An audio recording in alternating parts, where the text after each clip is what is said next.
lovely principal retired. He's not allowed to do that. Terrible. Well, the new principal arrived, bringing with him his enthusiasm for brainy learning. Now, I don't know about you, but I can't imagine what other sort of learning there is, but we won't go into that just at the moment. Well, Ruth didn't fit into his idea of the sorts of kids who should be at his school. It was a state school, mind you. So, what did he do about that? Well, the situation came to a head in year 4 when Ruth had a very austere sort of teacher. She really liked routine. Things had to be just so in her classroom. This was a bit of a problem. Now, what Ruth did to avoid that classroom, and I think she was pretty smart, was she just left. She wouldn't come back in. Oh, God, that was a good strategy. It's excellent. She'd head off to the monkey bars, much more fun. Now, what the school did, the only strategy they had was to call me, and they would twice a day. And so I'd have to drop everything and disappear.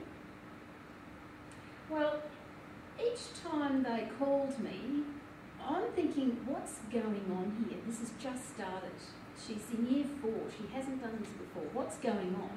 And that's what most people would think. This has been a change. There's something happening. I thought she was being bullied, so I was trying to work out. I thought, well, if you're going to waste my time by ringing me, I'm going to sit in your classroom and I'm going to watch what's going on. Didn't see anything.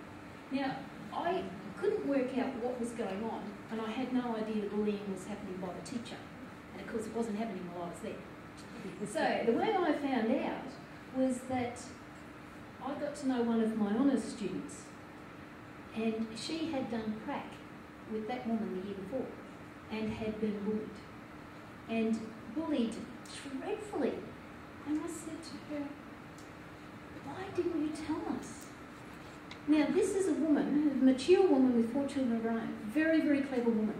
And she said, I thought it was me. Standard abuse victim response. Now, how could I expect my little girl to be able to tell me what was going on when this pre-service teacher, one of our very best, couldn't say that that was what was going on? Well, she said to me, get around me! You've got to do it! And anyway, we started to work on this. Because we started to notice that every stage, any little thing, was accompanied by a letter home. And it'd be pages. It was just horrendous. We were getting letters from the principal just going on and on and on. And I started to think, what is happening? And clearly they were mounting a case. They were clearly trying to get rid of her. Because they know the law. They can't do it. And they know the law. And that's something then that became really very difficult for us. And as a family, we were in distress.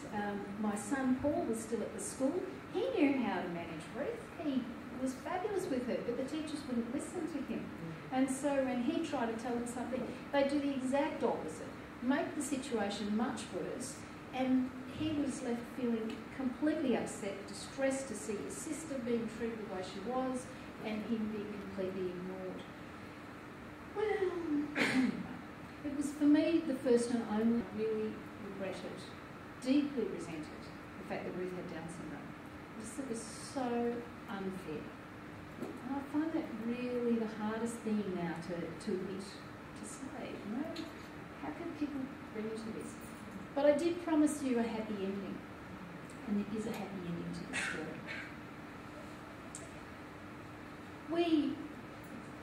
I got one phone call just from that school when I was here in Brisbane working with some ACU colleagues. I was at another university course, and I got off the phone and I was clearly really upset. And I said, we've just got to move her. We've just got to move her, and I just don't know where to go, what to do. And he said, we've got a job coming to Canberra. Have you? And so I applied, my husband applied for a job that was in the paper that weekend, and we headed off to Canberra. Aren't we wimps? Oh, God. Anyway, well, you can imagine we chose Ruth's school very carefully, very, very carefully. And we hit on Yearland Primary School, and we were particularly impressed by the principal.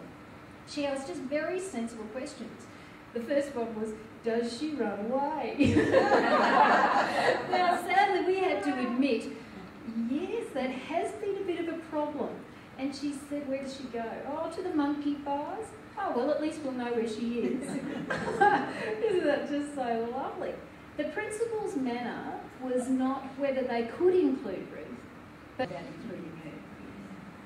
She focused on Ruth's needs and looked for ways to meet them, right from the start.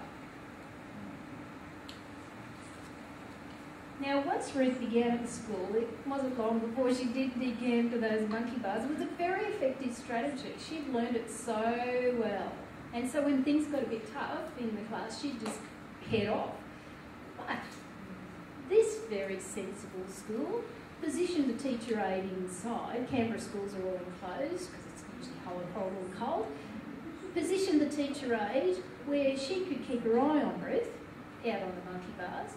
Nobody went out. So after a while, Ruth's there thinking, where are these 5 adults who are going to come and scream at me to go to the office? Oh, that's a bit boring.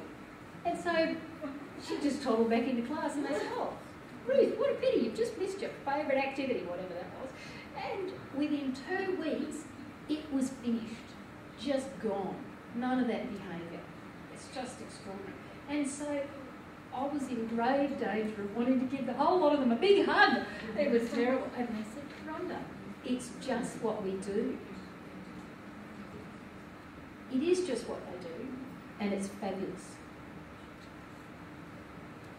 Well, we now have a new principal at Girraleen. I was a bit sort of anxious about thinking, oh my gosh, here we go again. But if anything, it's better. It's just amazing. One day, last year, I rang the principal. I just had to speak something about a dance performance or something or other. So I'm just having a chat to her, and then she says, hey, do you want to know what we've been chortling about today? And I'm like, oh, no. Oh, all right, tell me what's it. Had got into where they put the bikes in, and at 9 o'clock they locked the compound up. Well, they saw Ruth locked in there, tootling around on someone's scooter. And the groundsman's going, I'm sure I didn't lock her in. So she must have climbed under the bed. So she was having a merry old time. Well, the principal went down and said, Ruth, school's on. Back to class. Oh, all right. And off she went. Now, they found that funny. They were all having a great old laugh. They find her eccentricities enjoyable. It's part of diversity. It's part of what makes it fun to be around Ruth. And you know what? It didn't become a 6-page guidance report.